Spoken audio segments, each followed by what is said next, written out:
Hello friends, welcome to our YouTube channel इतिहास की दुनिया। हमने पिछले लेक्चर में देखा था कि मतलब बाबर के आक्रमण के समय, जब वो भारत पे आक्रमण कर रहा है तो उस समय भारत की पॉलिटिकल कंडीशंस मतलब कैसी थी। तो इस क्रम में हमने काफ़ी सारे मतलब एरिया का देख लिया था कि उस समय पॉलिटिकल कंडीशंस कैसी कैसी हैं। और हम मतलब जो मैंने मतलब कल कुछ ऐसे एरिया के नाम लिए थे जिनको मैंने बोला था कि मैं नेक्स्ट लेक्चर में, यानी कि आज का जो मेरा लेक्चर है इसमें हम डिस्कस करेंगे कि वो कौन कौन से जगह थे, मतलब उस जगह पे कौन कौन सी ऐसी परिस्थितियां उत्पन्न हो रही थी जो कहीं ना कहीं बाबर के भारत पे आक्रमण के लिए जिम्मेदार थी। थोड़ा ही थी बट वो थी। हम बात करें, जैसे हमने पंजाब तक देख लिया था, हम बात करें जौनपुर की, तो जौनपुर में गद्दी के लिए उस समय, सिंहासन के लिए उस समय बहुत ही ज़्यादा संघर्ष चल रहा था। यहाँ पे नासिर खान लोहानी जैसे अनेक सरदार थे जो दिल्ली सल्तनत के विरुद्ध बिल्कुल भी मतलब उनके साथ नहीं रहना चाह रहे थे और उनके विरुद्ध विद्रोह कर रहे थे। बात करें हम सिंध की, तो बाबर के आक्रमण के समय यह राज्य जो था वो स्वतंत्र भी हो चुका था और बहुत ज़्यादा ही शक्तिशाली हो चुका था। 14वीं शताब्दी में यहाँ पे सुमरा वंश का शासन था और इस समय शाह हुसैन यहाँ के शासक थे। हम बात करें मुल्तान की, तो पश्चिम में स्थित यह मुस्लिम राज्य जो था वो स्वतंत्र हो चुका था। इसका अपने पड़ोसी राज्य सिंध के साथ कॉन्फ्लिक्ट चल रहा था। बात करें हम मालवा की, तो मालवा का तो मुझे लग रहा है कि मैंने पिछले लेक्चर में आप लोगों से डिस्कस कर लिया है मालवा का। अब हम बात करें गुजरात का, तो गुजरात में उस समय मुजफ्फर शाह जो थे, ये अपने बेटे मतलब मुजफ्फर शाह ने अपने को स्वतंत्र घोषित कर लिया था और उसके बाद इनके बेटे आते हैं, इनके पुत्र बहादुर शाह, ये गद्दी पे बैठते हैं। 1526 में ही इनकी मृत्यु होती है मुजफ्फर शाह की। और ये जो बैठते हैं, ये बहादुर शाह, ये आप देखेंगे भी बहादुर शाह के साथ इनका मतलब हुमायूं के साथ भी आप बहादुर शाह को देखेंगे और बाबर के साथ भी देखेंगे, तो बहादुर शाह काफ़ी ज़्यादा आगे चल के आने वाले हैं और काफ़ी ज़्यादा अपनी अहम भूमिका निभाएंगे। और फिर हम बात करें राजपूताना की, तो राजपूताना में उस समय मतलब शक्तिशाली और बहुत ही विस्तृत राज्य था। इसकी राजधानी चित्तौड़ थी और चित्तौड़ मतलब बाबर का आक्रमण के समय राणा सांगा जो थे यहाँ के शासक थे।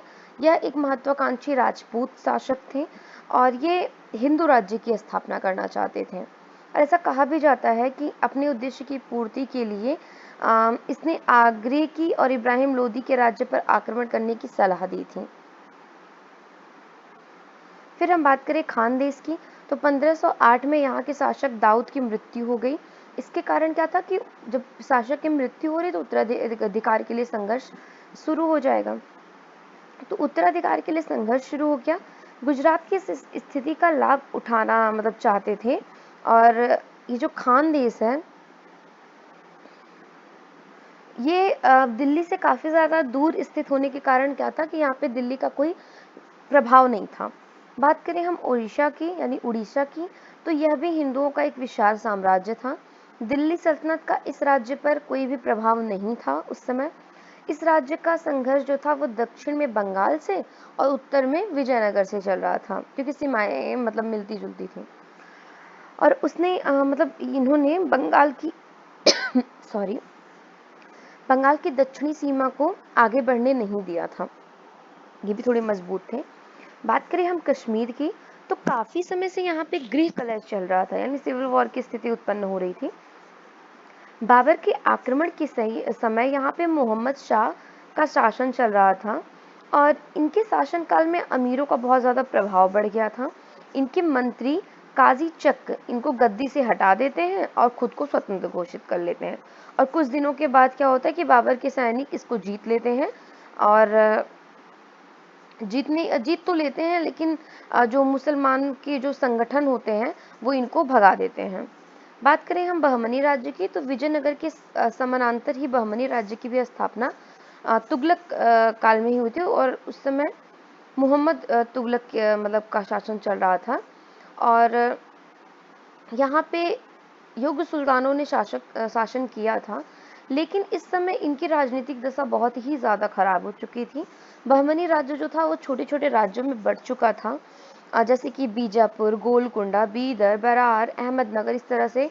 और इनमें क्या था कि ये जितने भी आपस में बटे हुए थे, ये खुद ही आपस में लड़ते रहते थे। फिर अब बात करें विजयनगर की, तो विजयनगर में मोहम्मद तुगलक के काल में विजयनगर स्वतंत्र राज्य जो था वो स्वतंत्र हो चुका था। 16वीं शताब्दी के आरंभ में कृष्णदेवराय यहाँ के शासक थे। यह योग्य शासक थे और एक योग्य सेना नायक भी थे, और इन्होंने अपना प्रभाव जो था वो विजयनगर में काफ़ी ज़्यादा स्थापित कर लिया था और काफ़ी ज़्यादा उसको फैलाया भी था, अपने विस्तार को, मतलब अपने साम्राज्य को। और इन्होंने बहमनी राज्य से भी संघर्ष किया था, जिसमें इनको सफलता भी प्राप्त हुई थी। लेकिन आगे चल के बहमनी राज्य के मतलब शासकों ने यहाँ के शासक को हरा दिया था, जिससे धीरे धीरे करके इनका पतन शुरू हो गया था। और इस तरह से जो हमारा पॉलिटिकल कंडीशन है, हमने एक एक जो एरिया थे उसको हमने देख लिया है। इसमें मेरे ख्याल से बिहार छूट गया है शायद, तो बिहार भी हम देख लेते हैं, बिहार में उस समय की क्या स्थिति है। तो बिहार में दरिया खान नूहानी जो थे, वो अपना प्रभुत्व स्थापित करना मतलब स्थापित करने का प्रयास करना चाह रहे थे। तो इन्होंने क्या किया कि ये इस मतलब इस सी मतलब एक हम जैसे इसको मैं ऐसे एक्सप्लेन कर सकती हूँ कि ये जो निरंतर इनका स्वतंत्र होने के लिए संघर्ष चल रहा है, उसमें जो शाही सेना है, यानी दिल्ली के सुल्तान की जो सेना है, सल्तनत सेना है, उससे बहुत ज़्यादा इनका कई बार ऐसा होता है कि उनका युद्ध होता है, लेकिन ये सफल नहीं हो पाते हैं उसमें बिहार। इन्हीं के बेटे आते हैं, दरिया खान नूहानी के बेटे आते हैं, बहार खान नूहानी, जो कि शेर शाह सूरी, हुमायूं, इन सब के मतलब जो इन सबको जब हम पढ़ेंगे तो उनके में बार बार इनका नाम आएगा, बहार खान नूहानी का। तो इस तरह से हमारी जो उस समय भारत की राजनीतिक दशा थी वो हम खत्म कर चुके हैं। फिर हम इसके बाद हमारा जो नेक्स्ट टॉपिक आएगा वो पानीपत का युद्ध आएगा। लेकिन उससे पहले मैं चाहती हूँ कि हम सिर्फ पॉलिटिकल कंडीशन ना देख के इसकी इकोनॉमिक कंडीशन, इसका मिलिट्री कंडीशन इस समय क्या थी, सोशल एंड कल्चरल कंडीशंस क्या क्या थे, हम उन सबको देख लें। तो इसमें हम सबसे पहले मिलिट्री कंडीशन यानी कि सैनिक दशा की बात करेंगे। तो भारत में जो सैनिक संगठन था वह बिल्कुल भी अच्छा नहीं था। सैनिकों में राष्ट्रीयता की भावना भी नहीं थी उस समय। सैनिकों ने राज्य और अनुशासन का भी अब उस समय बहुत ज़्यादा अभाव हो गया था। सभी शासकों की जो सेना थी वो किसी भी प्रकार से संगठित नहीं थी, बहुत ही असंगठित थी। सैनिकों में तो किसी भी तरह की कोई भी वीरता की कमी नहीं थी। प्रॉब्लम ये था कि जो सैनिक संगठन था वो अच्छा नहीं था, उसके अभाव मतलब उसका अभाव चल रहा था, जिसके कारण क्या होगी कि सेना कमजोर हो जाएगी और ऐसी मतलब स्थिति उत्पन्न। और बाबर अपनी आत्मकथा में इस चीज़ को लिखता भी है कि भारतीय मरना जानते थे किंतु लड़ना नहीं जानते थे। आप देख रहे हैं वो ऐसे सेंटेंस यूज कर रहा है कि भारतीय मरना जानते थे किंतु लड़ना नहीं जानते थे। वो मर तो गए, वीरता का अपना परिचय देते मर तो गए, लेकिन सही सैनिक संगठन का मतलब नेतृत्व एक ना होने के कारण, एक अच्छी नेतृत्व करता एक अच्छा सेनापति ना होने के कारण और सेना का संगठन ना होने के कारण वो लड़ना नहीं जानते थे। फिर हम बात करें कि इस समय मतलब कल्चरल कंडीशंस क्या थी और सोशल कंडीशंस क्या थी। तो सोशल कंडीशंस भी मतलब अगर हम इसको पॉइंट में बात करें तो यहाँ पे कई प्रकार की उस समय मतलब परिवर्तन और सुधारों की हमको आवश्यकता दिख रही है, क्योंकि जो धर्म की उस समय बहुत ज़्यादा बोलबाला चलता था।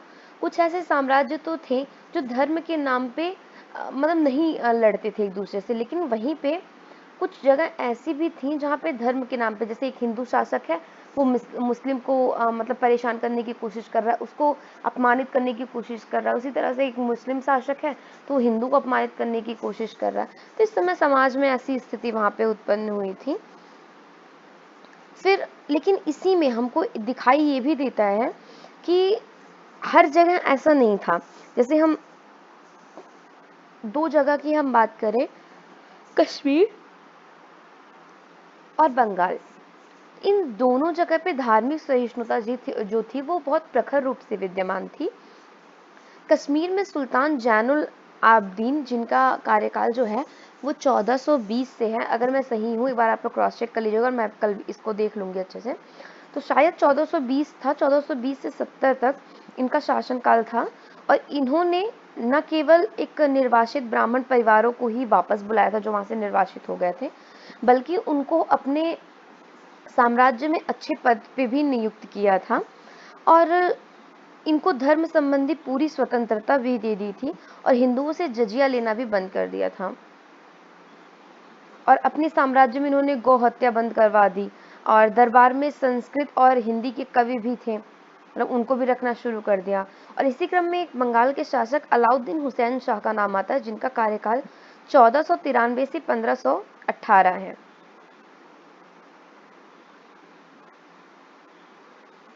इन्होंने भी जो हिंदू मुस्लिम एकता है उसको बनाने का प्रयास किया था।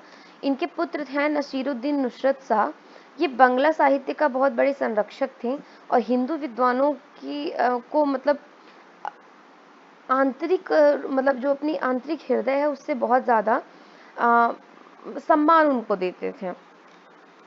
इस तरह से हमने देख लिया कि उस समय सोशल कंडीशन मतलब क्या क्या चल रही हैं। अगर हम कल्चरल की बात करें तो कल्चरल में उस समय स्थापत्य कला की बहुत ही नई शैली दिखती है और इस तरह की शैली हमको दिख रही है कि ना तो वो हिंदू शैली है ना तो मुस्लिम है, मतलब उसका एक मिश्रित बोल सकते हैं। हिंदू और मुस्लिम का जो था, पूर्ण रूप से ना वो हिंदू है, पूर्ण रूप से ना वो मुस्लिम है। वो स्थापत्य कला जो है वो मिश्रित कला उसको हम कह सकते हैं। इस तरह से यहाँ पे कल्चरल, अगर हम बात करें इकोनॉमिक कंडीशन की तो वो मतलब ठीक थी। जैसे हम बात करें सबसे पहले व्यापार और वाणिज्य की, तो भारत में बहुत प्रकार के व्यवसाय प्रचलित थे और जो उस समय हमारा प्रमुख उद्योग था उस समय सूती वस्त्र जो थे, ऊनी कपड़े थे, उनको बनाना और अन्य प्रकार के धातु के बर्तन और कागज बनाना हमारे प्रमुख उद्योग हुआ करते थे। अगर हम कृषि की बात करें कि कृषि की कंडीशन उस समय कैसी थी, तो भारत में कृषि की दशा बहुत अच्छी थी। यद्यपि बाबर ने यह लिखा है कि हिंदुस्तान के गांव थोड़े समय में ही आबाद हो जाते थे और थोड़े समय में ही बर्बाद हो जाते थे। तो मैं इस चीज़ को आपको एक्सप्लेन कर दूं कि वो ऐसा क्यों लिखता है। हम खुद से एक अपना कॉमन सेंस ये यूज़ कर सकते हैं कि अब ऐसा वो लिखता तो इसको एक्सप्लेन तो नहीं करता, बट हम ये बोल सकते हैं होता ये था कि जहाँ पे भी युद्ध होते थे वहाँ की पूरी फसल बर्बाद हो जाती थी। पूरा युद्ध काल ऐसा तो था नहीं, 1 महीने युद्ध चलता था, पता चला कोई कोई युद्ध 3-3 4-4 साल चल रहे हैं। उस समय क्या होता था, 3-3 4 साल तक वहाँ पे खेती नहीं हो रही है तो कृषि बर्बाद होती थी। इसीलिए बाबर ने लिखा है कि कृषि की स्थिति मतलब जो हिंदुस्तान के गांव थे ऐसा होता था कि वो थोड़े ही समय में आबाद हो जाते थे, जब युद्ध काल नहीं तो आबाद हो जाएंगे और जब युद्ध काल की स्थिति होगी तो उसी तरह से वो बर्बाद हो जाएंगे।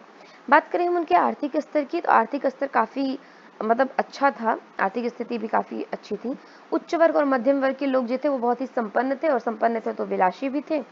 यद्यपि जो सामान्य वर्ग और निम्न वर्ग के लोग थे वो अनाज की प्रचुरता और अनाज जो उनकी कीमत थी उसमें कमी होने के कारण कोई बहुत ज़्यादा उनको विशेष कष्ट नहीं होता था। और हम ऐसा मतलब वो मतलब दिखाई देता है हमको तारीख़ दाऊदी में, उसको मतलब अगर हम उसकी व्याख्या देखें तो उसमें है मतलब ऐसा पता चलता है कि इब्राहिम लोदी के काल में अनाज, कपड़ा और अन्य वस्तुओं की कीमत में भारी गिरावट आई थी और सभी वस्तुएं प्रचुर मात्रा में उपलब्ध थी। इस तरह से क्या था कि इनकी आर्थिक दशा भी थी वो भी सामान्य रूप से अच्छी थी, ठीक थी। इस तरह से हमारा जो मतलब बच गया था थोड़ा सा, उसको हमने देख लिया। अब हम नेक्स्ट लेक्चर में देखेंगे पानीपत का फर्स्ट वार, क्योंकि हमने जो पिछले लेक्चर जितने भी लिए उसमें हमने 1525 तक देख लिया था, लेकिन बीच में आपको समझाना जरूरी था कि ऐसी क्या क्या कंडीशन उत्पन्न हो रही जिसके कारण 1526 में बाबर जो है वो आक्रमण कर रहा है। तो ठीक है, इस तरह मिलते हैं नेक्स्ट लेक्चर में।